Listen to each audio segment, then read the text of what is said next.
গল্প কাহনের আজকের আয়োজনে আপনাদের জন্য থাকছে হুমায়ুন আহমেদের ছোট গল্প নিমধ্যমা। মতিনুদ্দিন সাহেবকে কেন জানি কেউ পছন্দ করে না, অফিসের লোকজন করে না, বাড়ির লোকজনও না। এর যে কী কারণ মতিন সাহেব জানেন না। প্রায়ই তার ইচ্ছা করে পরিচিত কাউকে জিজ্ঞেস করেন, আচ্ছা আপনি আমাকে পছন্দ করেন না কেন? জিজ্ঞেস করা হয় না, তার লজ্জা লাগে। মনে মনে দীর্ঘ নিঃশ্বাস ফেলে বলেন, থাক, কী হবে জিজ্ঞেস করে। তার স্ত্রীকে অবশ্যই একদিন ভয়ে ভয়ে জিজ্ঞেস করলেন। নাস্তা খেতে খেতে অন্যদিকে তাকিয়ে বললেন, একটা কথা, তুমি আমাকে পছন্দ করো না কেন? মতিন সাহেবের স্ত্রী রাহেলা রাহেলা বেগম তীক্ষ্ণ করে বললেন, তুমি কি বললে? না, কিছু বলিনি। পছন্দের কথা কি যেন বললে? মানে, জানতে চাচ্ছিলাম তুমি আমাকে পছন্দ করো কি না। তোমার কি বিব্রত হয়ে গেল নাকি আজে বাজে কথা জিজ্ঞেস করছো? আর করব না।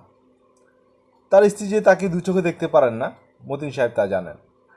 তিনি থাকেন এক একটা ঘরে, সেই ঘরটাও বাড়ির সবচেয়ে খারাপ ঘর।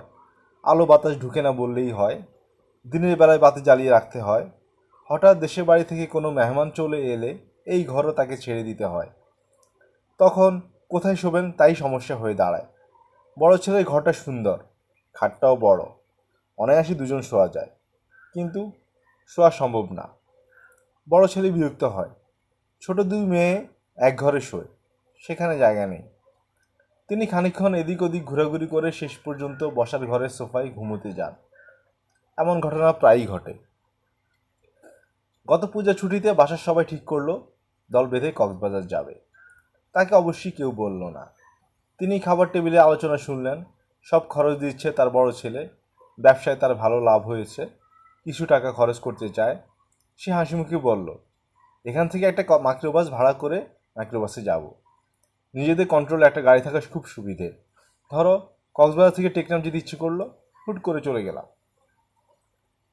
মেজুমে নিতু বলল, কিন্তু ভাইয়া, ট্রেন জার্নি আলাদা মজা। একটা পুরো কামরা রিজার্ভ করে যদি যাই, গাড়ি তুমি কক্সবাজার ভাড়া করো, ওখানে ভাড়া পাওয়া যায় না। ছোটো মেয়ে বলল, আমার প্লেনে যেতে ইচ্ছে করছে ভাইয়া, ঢাকা থেকে চিটাং পর্যন্ত ট্রেনে, সেখান থেকে প্লেনে কক্সবাজার। এসব আলোচনা শুনতে তার খুব আনন্দ হচ্ছিল। অবশ্যই তিনি আলোচনায় অংশগ্রহণ করলেন না, কারণ তিনি জানেন কিছু বলতে গেলেই রাহেলা বলবেন, চুপ করো তো, তুমি জানো কি। মতিন সাহেব কিছু বললেন না ঠিকই, কিন্তু জোগাড় যন্ত্র করে রাখলেন। কাপড় চোপড় ধুয়ে ইস্ত্রি করিয়ে রাখলেন। অফিসে বড় সাহেব কি বললেন, আমার কয়েকদিন ছুটি লাগবে স্যার, পরিবারের সবাই কক্সবাজারে যাচ্ছে। বড় সাহেব বললেন, হঠাৎ কক্সবাজার, ব্যাপার কি? বাচ্চারা ধরলো বেড়াতে যাবে। আমি বললাম, ঠিক আছে চলো, ওদের আনন্দের জন্য যাওয়া।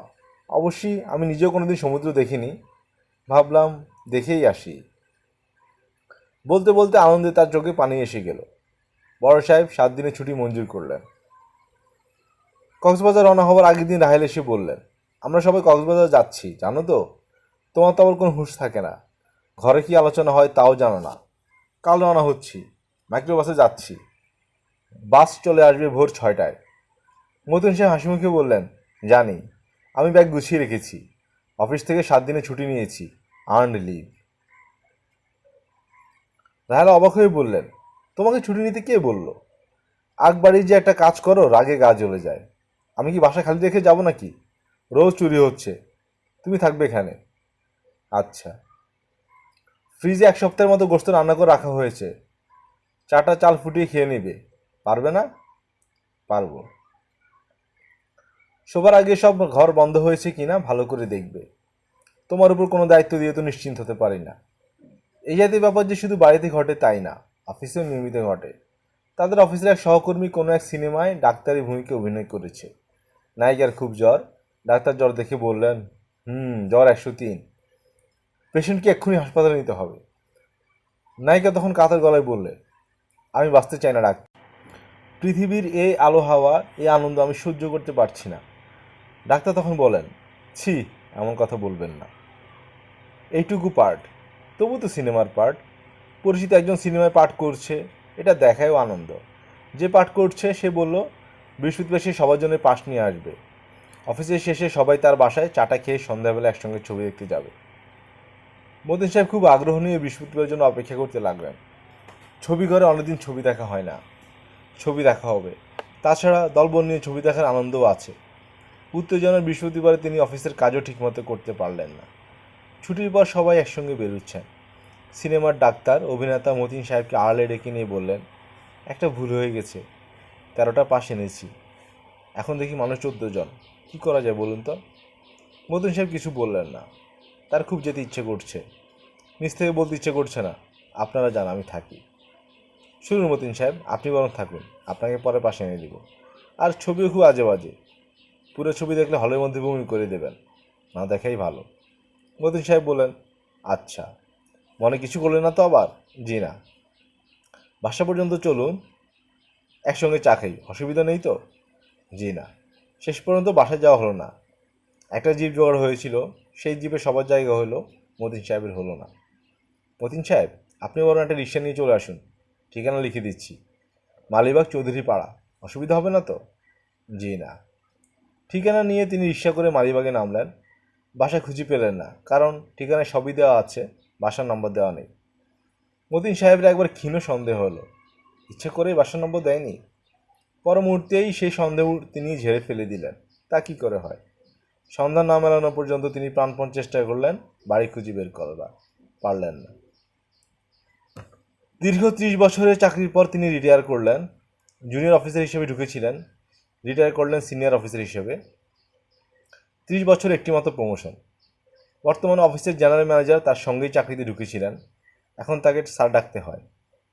মতিন সাহেবের লজ্জা করে, উপায় কি? রিটায়ার করা উপলক্ষে অফিস শেষে বিদায় সভার আয়োজন করা হয়েছে। অফিস শেষে বেলা 5:30টায় সভা হবে। মতিন সাহেব কী বলবেন সব ভেবে রেখেছেন। ভেবে রাখা কথা সব বলতে পারবেন কিনা কে জানেন।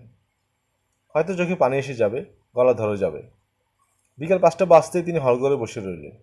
আশ্চর্য, তিনি একা, একটি লোকও নেই।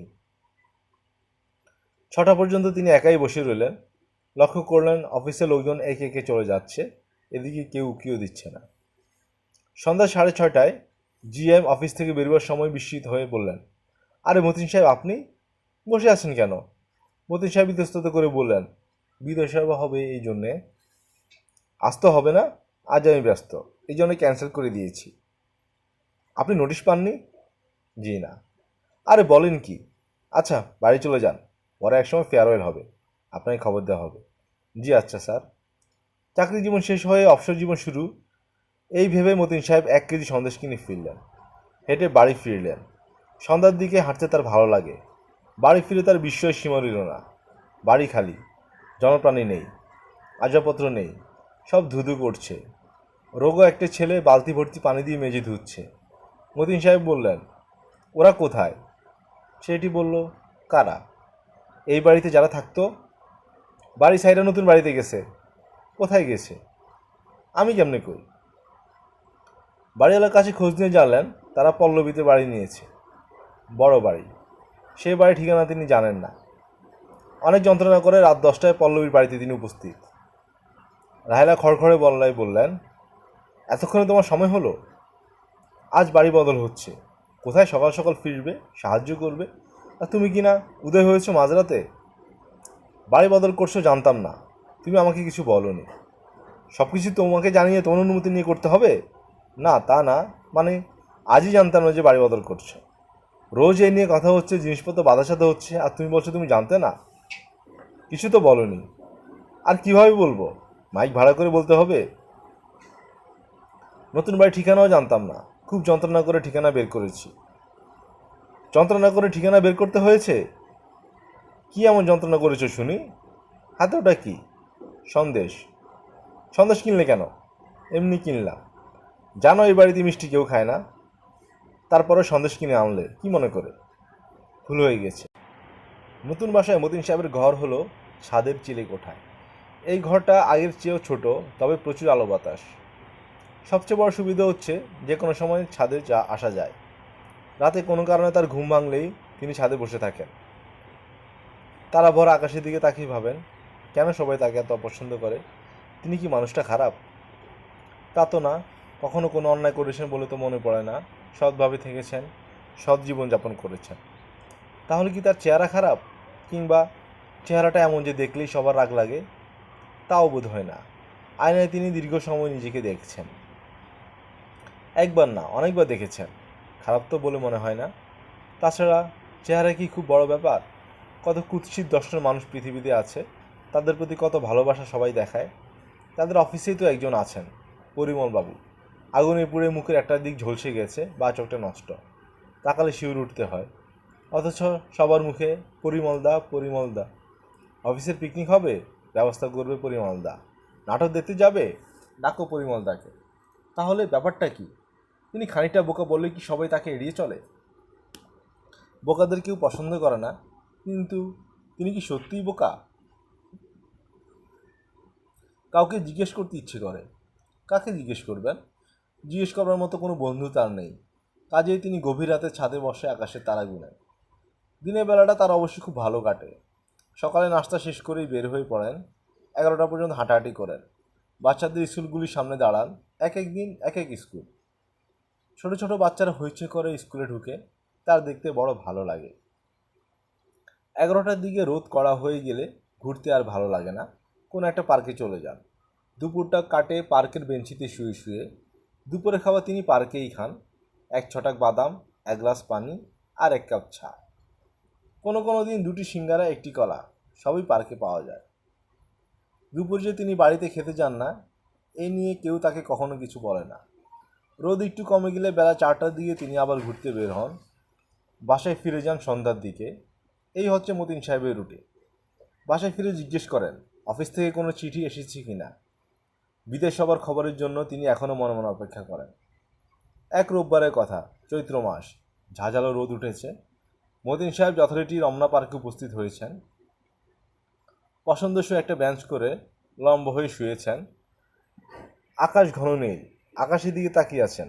হঠাৎ কেমন যেন হলো। পায়ের নখ থেকে মাথা চুল পর্যন্ত মৃদু অথচ তীক্ষ্ণ ঝাঁকুনি অনুভব করলেন। পেটে নাড়িভুড়ি মনে হলো হঠাৎ এক পাক দিয়েছে। মুখ ভর্তি হয়ে গেল লালায়। চোখের সামনে তীব্র নীল আলো ঝলসে উঠল। তিনি চোখ বন্ধ করে 3বার বললেন, ইয়া মাবুদ, ইয়া মাবুদ, ইয়া মাবুদ। চোখ খুললেন প্রায় সঙ্গে সঙ্গেই।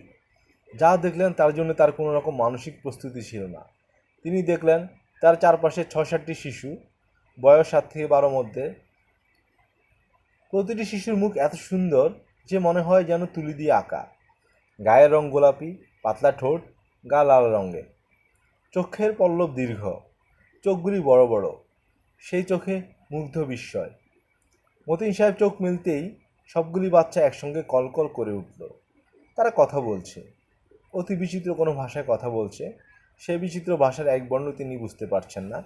তারা কথা বলছে অতি মিষ্টি সুরে, খানিকটা টেনে টেনে। এক একটা বাক্য বলার পর তারা বাঁ হাত চোখের সামনে দিয়ে নিয়ে যাচ্ছে। এটাই বোধ হয় এদের কথা বলার ভঙ্গি। এরা যে মানব শিশু এতে কোনো সন্দেহ নেই, কিন্তু কোথাকার মানব শিশু? এদের পোশাক অতি বিচিত্র। সবারই গলা থেকে পায়ের গোড়ালি পর্যন্ত লম্বা পোশাক, যার রং কোনো স্থায়ী রং না, ক্ষণে ক্ষণে তা বদলাচ্ছে। মতিন সাহেব চোখ বন্ধ করে ফেললেন।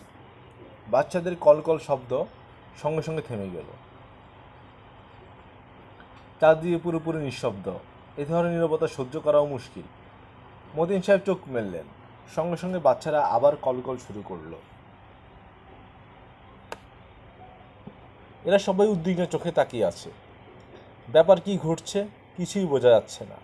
মতিন সাহেব ঠান্ডা মাথায় পরিস্থিতি বোঝার চেষ্টা করছেন, যদিও এই অবস্থায় মাথা ঠান্ডা রাখা মুশকিল। তিনি শুয়েছিলেন সিমেন্টের বেঞ্চে, এখন তিনি শুয়ে আছেন ঘাসের উপর। ঘাসগুলো অবশ্য অন্যরকম, সবুজ নয়, হালকা নীল। ঘাসের পাতা সুতার মতো সূক্ষ্ম। সিমেন্টের বেঞ্চে যখন শুয়েছিলেন তখন সূর্য ছিল মাথার উপর। এখন কোনো সূর্য নেই। তিনি সূর্যের খোঁজে এদিকে ওদিকে তাকালেন। বাচ্চারাও তার মতো এদিক ওদিক দেখছে। তিনি হাতের ইশারায় বললেন, সূর্যটা কোথায়? বাচ্চারা কিছু বুঝতে পারল বলে মনে হলো না। তারাও অবিকল তার মতো হাতের ইশারা করলো। এরা যেন একদল পুতুল। তিনি যা করবেন এরাও তাই করবে। মতিন সাহেব বললেন, তোমরা কারা? এরা কয়েক সেকেন্ড চুপ করে রইল। তারপর সবাই একসঙ্গে মিষ্টি করে বলল, তোমরা কারা? এর মানে কি? কি হচ্ছে এসব? তিনি কোথায়? আগে রমনা পার্কে শুয়েছিলেন, এখন যেখানে আছে এটাও মনে হয় কোনো পার্ক, তবে একটা গাছও চিনতে পারছেন না। অচেনা সব গাছ, তবে বড় গাছ না, সবই লতানো গাছ। পাতাগুলি বেশিরভাগই গোলাকার, প্রতিটি গাছ ফুলে ভর্তি। ফুলের রং নীল এবং বেগুনিতে মেশানো। চৈত্র মাসে ঝাঁঝালো রোদ নেই, তবু চারদিক আলো হয়ে আছে। যে বাচ্চা কটি তাকে ঘিরে আছে তাদের কারো পায়ে জুতো নেই। এত সুন্দর পোশাক, কিন্তু এরা দাঁড়িয়ে আছে খালি পায়ে। মতিন সাহেব ক্ষীণ গলায় বললেন, আমি কিছুই বুঝতে পারছি না। সবকটি বাচ্চা আগের মতো একসঙ্গে বলল, আমি কিছুই বুঝতে পারছি না। মতিন সাহেব দীর্ঘ নিঃশ্বাস ফেললেন। বাচ্চারাও তার মতো দীর্ঘ নিঃশ্বাস ফেলল। এদের সব কজন যে ছেলে না মেয়ে তাও তিনি বুঝতে পারছেন না। সবার চেহারাই দেখতে একরকম, চুল ছোট ছোট করে কাটা। মতিন সাহেব বুঝতে পারছেন পুরো জায়গাটাই বিরাট একটা বাগান। এত বড় বাগান, এই কটি মাত্র শিশু, আর কেউ নেই। এরা গোল হয়ে তাকে ঘিরে দাঁড়িয়ে আছে। তাদের মুখ হাসি হাসি, চোখে মুগ্ধ বিস্ময়। এরা তাকে দেখে কি ভাবছে? কোনো জন্তু যে দেখতে মানুষের মতো, এরকম হলে ছুটে গিয়ে বড় কাউকে নিয়ে আসা উচিত। তারা তা করছে না, কিংবা জানে হয়তো করেছে। তাদের ভেতর কেউ গেছে বড়দের খবর দিতে। এরা অপেক্ষা করছে, তবে এরা যে খুব ভয় পাচ্ছে তা না। ভয় পেলে এত কাছে দাঁড়িয়ে থাকতো না, দূর থেকে দেখত। চোখে চোখ পড়া মাত্র চোখ নামিয়ে নিত। মতিন সাহেব অপেক্ষা করতে লাগলেন, আসুক, বড় কেউ আসুক। তার খিদে পেয়ে গেল। আজ ভোরে তিনি নাস্তা না খেয়েই বের হয়েছেন। দুপুরেও কিছু খাননি। 2 ছটাক বাদাম কিনেছিলেন, সে বাদামের ঠোঙ্গা এখনো হাতে আছে। যার কাছ থেকে বাদাম কিনেছেন তাকে দাম পর্যন্ত দেননি, বাদামের ঠোঙ্গাটা হাতে আছে। তিনি অন্যমনস্ক ভঙ্গিতে একটা বাদাম মুখে দিলেন। সবাই কৌতূহলী চোখে তাকে দেখছে, পলকহীন চোখে তাকিয়ে আছে। মতিনুদ্দিন সাহেব ঠোঙ্গাটি ওদের দিকে গিয়ে বললেন, খাও বাদাম, ঝালমরিচ দিয়ে খেতে খুব ভালো। এবার আর তার কথা শুনে সবাই একসঙ্গে কথা বলে উঠল না, কেউ বাদামও নিল না। শুধু একজন একটু এগিয়ে এসে ঠোঙ্গা থেকে বাদাম নিল, খোসা ছাড়িয়ে ভয়ে ভয়ে মুখে নিল। সে এত ভয় পাচ্ছিল যে তার হাত পা রীতিমতো কাঁপছে। অন্য বাচ্চাগুলো শঙ্কিত চোখে তার দিকে তাকিয়ে আছে। মতিন সাহেব ভেবে পেলেন না, এরা এত ভয় পাচ্ছে কেন?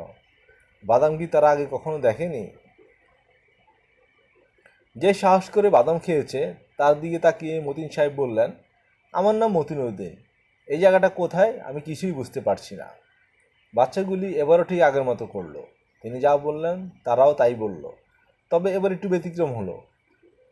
কথা শেষ হওয়া মাত্র তারা সরে গেল, অনেকটা দূরে সরে গেল। যে ছেলেটি বাদাম খেয়েছে শুধু সে দাঁড়িয়ে রইল। মতিন সাহেব 3জন বয়স্ক মানুষকে তার দিকে এগিয়ে আসতে দেখলেন। এদের ভেতর 2জন পুরুষ, 1জন মহিলা। তাদের প্রত্যেকের হাতেই অদ্ভুত দর্শন কিছু যন্ত্রপাতি। যন্ত্রগুলি থেকে মৌমাছির পাখা নাড়ার মতো শব্দ আসছে। বয়স্ক মানুষ 3টি চোখে মুখে গভীর বিস্ময়। মতিন সাহেব উঠে দাঁড়ালেন, বিনীত গলায় বললেন, স্যার, আমি কিছু বুঝতে পারছি না। এই জায়গাটা কি তাও জানি না, এখানে কি করে আসলাম তাও জানি না। যদি অপরাধ করে থাকি আপনাদের কাছে করজোড়ে ক্ষমা প্রার্থনা করি। মতিন সাহেব 2 হাত জোর করলেন।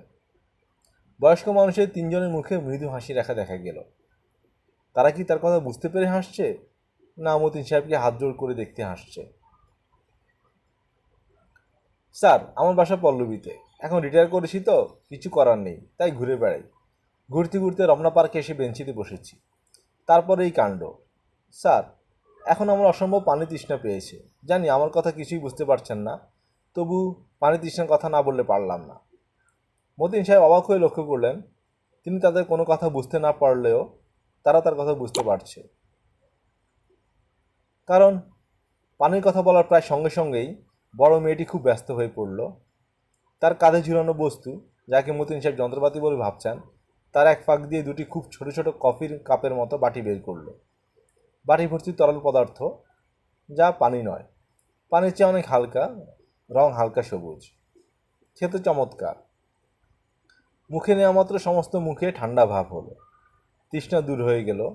মতিন সাহেব 2টি কাপই শেষ করলেন। অন্য কাপটির তরল বস্তুর স্বাদ সম্পূর্ণ ভিন্ন, ঝাঁঝালো, টকটক। মতিন সাহেব বললেন, স্যার, আপনাদের ধন্যবাদ। পুরুষদের একজন এগিয়ে এসে মতিন সাহেবকে হাতের ইশারায় বলল তিনি যেন যেখানে দাঁড়িয়ে আছেন সেখানে দাঁড়িয়ে থাকেন। প্রথমবারেই মতিন সাহেব তা বুঝলেন, তবু সে বারবার এটা বুঝাতে লাগলো। মতিন সাহেব বললেন, আপনার কথা আমি পরিষ্কার বুঝতে পারছি, আপনি যা বলবেন আমি তাই করব। শুধু যদি একটু বুঝিয়ে দেন আমি এখানে কিভাবে আসলাম, আপনারা কারা, তাহলে মনটা শান্ত হবে। আমার মনটা খুব অস্থির হয়ে আছে। তারা এই কথায় একসঙ্গে হাসল। মতিন সাহেব ভেবে পেলেন না তিনি কি এমন বলেছেন যে তাদের হাসি আসবে। বোঝা যাচ্ছে তিনি কোনো ভয়ঙ্কর ঝামেলায় জড়িয়ে পড়েছেন। এতে হাসির তো কিছু নেই। আরও তিনজন লোক এসে উপস্থিত হয়েছে। এর আগে তিনজনের মতো হেঁটে আসেনি, গাড়িতে করে এসেছে। গাড়িগুলোকে কি গাড়ি বলা যায়? হাওয়া গাড়ি, কারণ গাড়িগুলি হাওয়ায় ভাসতে ভাসতে এসেছে। গাড়ি ভর্তি নানা ধরনের যন্ত্রপাতি। নতুন তিনজন মানুষ গাড়ি থেকে নেমেই মতিন সাহেবের চারদিকে যন্ত্রপাতি বসাতে লাগলো। মতিন সাহেবের চোখে ঠিক সোজাসুজি 10 ফুটের মতো দূরে টিভির পর্দার মতো পাতলা একটি পর্দা বসানো হয়েছে। মনে হচ্ছে এটি সবচেয়ে জটিল যন্ত্র, কারণ 6 জন মানুষের মধ্যে 4 জন এটি নিয়ে ব্যস্ত। মতিন সাহেব বাচ্চাগুলিকে কোথাও দেখতে পেলেন না, এরা নিঃশব্দে সরে গেছে। শুধু যে বাচ্চাটি বাদাম খেয়েছে সে দাঁড়িয়ে আছে। সম্ভবত তাকে নড়াচড়া করতে নিষেধ করা হয়েছে, কারণ তার চারপাশে গোল করে সাদা রঙের দাগ দেওয়া হয়েছে। ছেলেটি এই দাগের বাইরে যাচ্ছে না। বাচ্চাটাকে এখন ক্লান্ত মনে হচ্ছে। মতিন সাহেব বললেন, স্যার আমি কি বসতে পারি? দাঁড়িয়ে থাকতে থাকতে পায়ে ঝিঝি ধরে গেছে। এরা তার কথা বুঝতে পারল। সম্ভবত যন্ত্রপাতিগুলি ভাষা অনুরোধ করে দিচ্ছে, কিংবা কে জানে, হয়তো তারা মনের কথা বুঝতে পারে। সবচেয়ে বয়স্ক মানুষটি তাকে বসতে ইশারা করল। মতিন সাহেব বসলেন। সঙ্গে সঙ্গে সাদা পর্দাটা নিচে নেমে গেল। চোখে সোজাসুজি স্থির হয়ে গেল। তিনি ডান দিকে ফিরলেন, পর্দাও ডান দিকে সরে গেল। মজার ব্যাপার তো। বয়স্ক লোকটি ইশারায় বলল পর্দার দিকে তাকিয়ে থাকতে। তার ভাবভঙ্গি দেখে মনে হচ্ছে পর্দায় কিছু দেখা যাবে, অথচ তিনি কিছুই দেখছেন না। লোকগুলি মনে হয় এতে খুব হতাশ হচ্ছে। মতিন সাহেবের আবার পানির পিপাসা পেয়ে গেল। একটু আগে পানি চেয়েছেন, আবার চাইতে লজ্জা লাগছে। তাছাড়া এরা সবাই পর্দাটা নিয়ে খুব ব্যস্ত। হাওয়া গাড়িতে আরও 3 জন মানুষ এলো। এখনকার 6 জন থেকে 3 জন ফিরে গেল। এই 3 জন সম্ভবত পর্দার ব্যাপারে বিশেষজ্ঞ। আগে 3 জন একটু দূরে হতাশ মুখে দাঁড়ানো। মনে হচ্ছে পর্দাটা ঠিকঠাক করা তাদের কাছে খুব জরুরি। মতিন সাহেব মাথায় আচমকা একটা তীব্র ব্যথা অনুভব করলেন এবং সঙ্গে সঙ্গে পর্দায় ছবি দেখতে পেলেন। নিজের ছবি। 2 হাত মেলে 10টি আঙ্গুল বের করে তিনি দাঁড়িয়ে আছেন। এর মানে কি? মতিন সাহেব বললেন, স্যার আমি ছবি দেখতে পাচ্ছি, নিজের ছবি। সঙ্গে সঙ্গে সেই ছবি মুছে গেল। পর্দা দেখা গেল তার পাশে বসে থাকা বাচ্চাটির ছবি। সেও আঙ্গুল মেলে দাঁড়িয়ে আছে। একটা আশ্চর্যের ব্যাপার, এই ছেলেটির প্রতি হাতে 4টি করে মোট 8টি আঙ্গুল। তিনি পর্দা থেকে চোখ ফিরিয়ে পাশে বসে থাকা ছেলেটির দিকে তাকালেন। আসলেও তাই, এর হাতে 4টি করে আঙ্গুল। পায়েও তাই। তিনি চারপাশে দাঁড়িয়ে থাকা মানুষগুলোর দিকে তাকালেন। এদেরও সবার হাতে 4টি করে আঙ্গুল। পর্দার ছবির অর্থ এখন পরিষ্কার হচ্ছে। এরা বলতে চাচ্ছে আমরা দেখতে অবিকল তোমাদের মতো হলেও কিছু পার্থক্য আছে। এই হচ্ছে সেই পার্থক্য। এখন আরও সব পার্থক্য দেখানো হচ্ছে। এগুলো মতিন সাহেব কিছুই বুঝছেন না। তারা চলে গেছে ক্ষুদ্রাতি ক্ষুদ্র ডিএনএ আরএনএতে। পুরো জিনিসটি যদিও দেখানো হচ্ছে ছবিতে, তবু মতিন সাহেব কিছু বুঝলেন না। লাজুক গলায় বললেন, স্যার আমি কিছু বুঝতে পারছি না। আমি আর্টসের ছাত্র। বিয়েতে আমার ছিল লজিক, রাষ্ট্রবিজ্ঞান এবং ইসলামের ইতিহাস। পর্দার ছবি মুছে গেল। এখন অন্য ছবি আসছে। এই ছবিতে বাদাম খাওয়া বাচ্চাটিকে বাগানে হাঁটতে দেখা যাচ্ছে। এটাই সেই বাগান। বাচ্চাটি হঠাৎ থমকে দাঁড়ায়। মনে হচ্ছে সে কিছু একটা দেখে ভয় পেয়েছে। সে উল্টো দিকে দৌড়াচ্ছে। আরও কয়েকটি শিশুর সঙ্গে তার দেখা হলো। এবার সে কিছুটা সাহস ফিরে পেয়েছে। অন্য শিশুরাও আসছে তার সঙ্গে সঙ্গে। তারা যে জিনিসটি দেখে ভয় পেয়েছে এবার সেটিকে দেখা যাচ্ছে। জিনিসটা হচ্ছে মতিন সাহেব। পর্দায় দেখানো হচ্ছে মতিন সাহেবের এই জায়গায় আসার ছবি। মনে হচ্ছে দূরে ক্যামেরা বসিয়ে পুরো জিনিসটারই ছবি তোলা হয়েছে। এখন সেই ছবি দেখানো হচ্ছে। মতিন সাহেব দ্বিতীয় দফায় মাথায় তীব্র যন্ত্রণা অনুভব করলেন এবং প্রায় সঙ্গে সঙ্গে তিনি এদের কথা বুঝতে পারলেন। পরিষ্কার শুনলেন মাথার ভিতরে কে যেন বলছে, আপনি কি আমাদের কথা বুঝতে পারছেন? আমরা নানানভাবে চেষ্টা করছি যাতে আপনি আমাদের কথা বুঝেন। আমরা আপনার চিন্তাভাবনা বুঝতে পারছি না। শেষ টেস্ট হিসেবে ইরিওক্রোম পর্দা ব্যবহার করছি। এই পর্দায় তীব্র শক্তি রেডিয়েশন ব্যবহৃত হয়, যা আপনার মস্তিষ্কের নিউরনের জন্য ক্ষতিকর। কাজেই এই পর্দা আমরা বেশি সময় ব্যবহার করতে পারবো না। আপনি কি আমাদের কথা বুঝতে পারছেন? পারছি। অত্যন্ত আনন্দের সংবাদ। আপনি আমাদের অভিনন্দন গ্রহণ করুন। আপনারা কারা? আপনি এবং আমরা এই বিশ্ব ব্রহ্মাণ্ডের দুই প্রান্তের অধিবাসী। আপনার বাসস্থান, যাকে আপনি পৃথিবী বলেন, তার দূরত্ব আমাদের এখান থেকে প্রায় 1 কোটি আলোকবর্ষ। আমি এখানে এলাম কি করে? এই প্রশ্নের জবাব আমাদের জানা নেই। বিজ্ঞানীরা একটি থিওরি দিয়েছেন, সেই থিওরি আপনি চাইলে আপনাকে বলতে পারি। আমি থিওরি বুঝবো না। আমি বলতে গেলে একজন মূর্খ মানুষ। বিএ পাশ করেছি 3rd ডিভিশনে, তাও প্রথমবারে পাশ করতে পারেনি, ইংরেজিতে রেফার্ড ছিল। এই থিওরি যে কেউ বুঝতে পারবে, আপনিও পারবেন। বিজ্ঞানীরা মাঝে মাঝে নিজেদের সান্ত্বনা দেওয়ার জন্য কিছু থিওরি তৈরি করেন। এটিও সেই জাতের থিওরি। বিজ্ঞানীরা বলছেন, প্রকৃতির অতি সুশৃঙ্খল নিয়মের মাঝেও মাঝে মধ্যে ভুল হয়ে যায়। ভুল করে প্রকৃতি। আপনার ক্ষেত্রে এরকম ভুল হয়েছে, যার জন্যে অকল্পনীয় দূরত্ব থেকে আপনি উপস্থিত হয়েছেন এখানে। তবে প্রকৃতি অতি দ্রুত তার ভুল ঠিক করে। আপনার ক্ষেত্রেও তাই করবে বলে আমাদের ধারণা। আপনি যেখান থেকে এসেছেন আবার সেখানে ফিরে যাবেন। প্রকৃতি এই ব্যবস্থা করবে। আমাদের কিছু করার ক্ষমতা নেই। আমাদের জ্ঞান বিজ্ঞান অতি উন্নত হওয়া সত্ত্বেও আমরা আপনাকে ফেরত পাঠাতে পারছি না। যদি প্রকৃতি তার ভুল ঠিক করতে না পারে, তাহলে কি হবে? আপনাকে এখানেই থেকে যেতে হবে। স্যার, আমার কোনো অসুবিধা নেই। দেশ বিদেশ দেখার আমার খুব শখ। আপনার এই শখ আমরা মেটানোর চেষ্টা করছি। পর্দায় আপনি আমাদের গ্রহ দেখতে পাবেন। তার প্রতিটি সুন্দর জায়গা আপনাকে দেখানো হবে। তবে যে কোনো মুহূর্তে আপনি হয়তো আপনার জায়গায় ফিরে যাবেন। দয়া করে আমাদের মনে রাখবেন। আপনার দেশের বিজ্ঞানীদের বলবেন আমাদের কথা। আমি বলে লাভ হবে না স্যার। কেউ আমার কথা বিশ্বাস করবে না। তাছাড়া আমি কোনো বিজ্ঞানীকে চিনি না। একজনকে শুধু চিনি, আব্দুস সোবহান, খিলগাঁও হাই স্কুলের বিজ্ঞান শিক্ষক, বোটানিতে এমএসসি ফার্স্ট ক্লাস। শুনুন মতন সাহেব, আপনার এই গ্রহে আগমন একটি বিরাট ঘটনা। এই উপলক্ষে সমগ্র গ্রহে একদিনে ছুটি দেওয়া হয়েছে। এই গ্রহের প্রতিটি প্রাণী বসে আছে ত্রিমাত্রিক টিভি সেটের সামনে। এই মুহূর্তে সবাই দেখছে আপনাকে।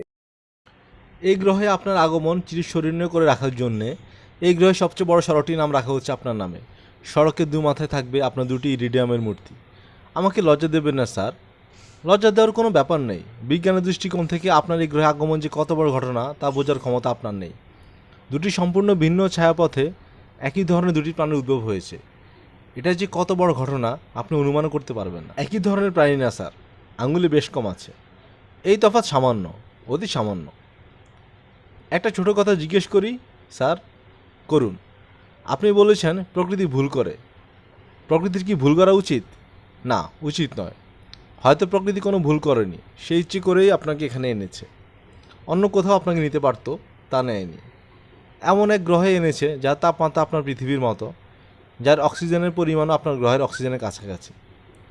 মতিন সাহেব পর্দা থেকে দৃষ্টি কিছুক্ষণের জন্যই ফিরিয়ে নিলেন। তাকালেন চারদিকে। আশ্চর্য, কেউ নেই। শুধু বাদাম খাওয়া বাচ্চাটি বসে আছে। যে লোকগুলি যন্ত্র ঠিক করছিল তারাও নেই। চারদিকে শুনশান নীরবতা। মতিন সাহেব বিস্মিত হয়ে বললেন, স্যার, ওরা কোথায়? সবাইকে সরিয়ে নেওয়া হয়েছে। কেন? কারণ আমাদের বিজ্ঞানীদের ধারণা আপনাকে ফিরিয়ে নেওয়ার সময় হয়ে এসেছে। আপনার চারপাশের চৌম্বক ক্ষেত্র পরিবর্তিত হচ্ছে, বায়ুতে আয়নের পরিমাণ বাড়ছে। ছোট বাচ্চাটি এখানে বসিয়ে রেখেছেন কেন? আপনাকে যখন এখানে পাঠানো হয়েছে তখন ছোট বাচ্চাটি আপনার পাশে ছিল। অবিকল আগের অবস্থা বজায় রাখার জন্য বাচ্চাটিকে আপনাদের পাশে রাখা হয়েছে। এর কোনো ক্ষতি হবে না তো? সম্ভবত না। আপনাকে আমাদের উচ্চতর বিজ্ঞানে কিছু কথা শিখিয়ে দিতে পারলে ভালো হতো। আপনি আপনার পৃথিবীর বিজ্ঞানীদের তা শেখাতে পারতেন। ক্যান্সারের চিকিৎসা কি শিখিয়ে দেব? দরকার নেই স্যার, ওরা কেউ আমার কথা বিশ্বাস করবে না। তার চেয়েও বড় কথা, আপনি কিছু মনে রাখতে পারবেন না। সত্যি কথা বলেছেন। আমার স্মৃতিশক্তি দুর্বল। চৌম্বক ক্ষেত্রে বড় রকমের পরিবর্তন হয়েছে। আপনি সম্ভবত চলে যাচ্ছেন। পর্দার দিকে তাকিয়ে থাকুন। দেখুন, আমাদের গ্রহ দেখুন। শেষবার মতো দেখুন। মতিন সাহেব পর্দার দিকে তাকিয়ে রইলেন। মুগ্ধ বিস্ময়ে এ বিচিত্র গ্রহ দেখলেন। দেখলেন তার ভূগর্ভস্থ বিশাল নগরী। দেখলেন তুষার ঢাকা পর্বতমালা। দেখলেন বনভূমি। দেখলেন এই গ্রহের প্রাণদায়িনী সূর্য, যার আলো কিঞ্চিত নীলাভ। তাকে শোনানো হলো তাদের শ্রেষ্ঠতম সঙ্গীত। দেখানো হলো মহান সব শিল্পকর্ম। আহ, কি অপূর্ব অভিজ্ঞতা! মতিন সাহেব ইরিডিয়ামে তৈরি তার দুটি মূর্তিও দেখলেন। কি বিশাল মূর্তি! আগামী লক্ষ বছর এই মূর্তির কিছু হবে না। এই গ্রহের অদ্ভুত সুন্দর মানুষগুলি তার মূর্তির দিকে মুগ্ধ বিস্ময়ে তাকাবে। হে ভিনগ্রহের মানুষ, আমাদের ধারণা আপনার বিদায়ের মুহূর্ত সমাগত। চৌম্বক ক্ষেত্র সম্পূর্ণ উল্টে গেছে। বিদায়, বিদায়। এই গ্রহের সবকটি মানুষ একসঙ্গে বলল, বিদায়, বিদায়। মতিন সাহেব হঠাৎ এক ধরনের শূন্যতা অনুভব করলেন। শরীরের প্রতিটি রক্তকণিকা একসঙ্গে কেঁপে উঠল। তারপর সব আগের মতো হয়ে গেল। তিনি দেখলেন রমনা পার্কের বেঞ্চিতে তিনি চুপচাপ বসে আছেন। হাতে বাদামের ঠোঙা। বাদামওয়ালা টাকার ভাঙতি নিয়ে এসেছে। তিনি বাদামওয়ালাকে 4টা টাকা দিলেন। তার রুটিনের ব্যতিক্রম হলো না। দুপুরে বেঞ্চিতে ঘুমালেন। বিকালে খানিকক্ষণ হাঁটাহাঁটি করলেন। সন্ধ্যা ঠিক আগে আগে বাসায় ফিরলেন। নামাজের সময় হয়েছে। তিনি বারান্দায় বসে বদনার পানিতে উজু করছেন। তার স্ত্রী চিন্তা করে উঠলেন, ও কি, ও কি? মতিন সাহেব বললেন, কি হলো? তোমার হাতে 4টা আঙুল কেন? মতিন সাহেব হাতের দিকে তাকালেন। আসলেই তাই, দুটি হাতেই 4টা করে আঙ্গুল। শুধু হাতে নয়, পায়েও তাই। কি হয়েছে তোমার? এসব কি? মতিন সাহেব উদাস গলায় বললেন, জানি না। কি বলছো তুমি? কি সর্বনাশের কথা? মতিন সাহেব বললেন, সর্বনাশে কি আছে? 4টা আঙ্গুলে তো অসুবিধা হচ্ছে না। তিনি নির্বিকার ভঙ্গিতে উজু করে যাচ্ছেন। আঙুল 4টা হয়ে যাওয়ায় তার মধ্যে কোনো ভাবান্তর হচ্ছে না। তিনি জানেন প্রকৃতি ভুল করে না। ওই গ্রহ থেকে এখানে ফিরিয়ে আনার সময় প্রকৃতি সামান্য পরিবর্তন করেছে। নিশ্চয়ই তার প্রয়োজন ছিল। অন্তত তিনি নিজে তো বুঝছেন, তার জীবনে যা ঘটেছে তা স্বপ্ন নয়, বাস্তবেই ঘটেছে। প্রকৃতি তার প্রমাণ রেখে গেল। তাছাড়া 4 আঙ্গুলে হাতটাকে দেখাচ্ছে সুন্দর। এতক্ষণ আপনারা শুনলেন হুমায়ুন আহমেদ রচিত ছোট গল্প নিমধ্যমা। আমরা নিয়মিত গল্প পাঠ করে শোনাচ্ছি। নিয়মিত গল্প শুনতে আমাদের চ্যানেলটি সাবস্ক্রাইব করে পাশে থাকুন। ভালো থাকুন। ধন্যবাদ।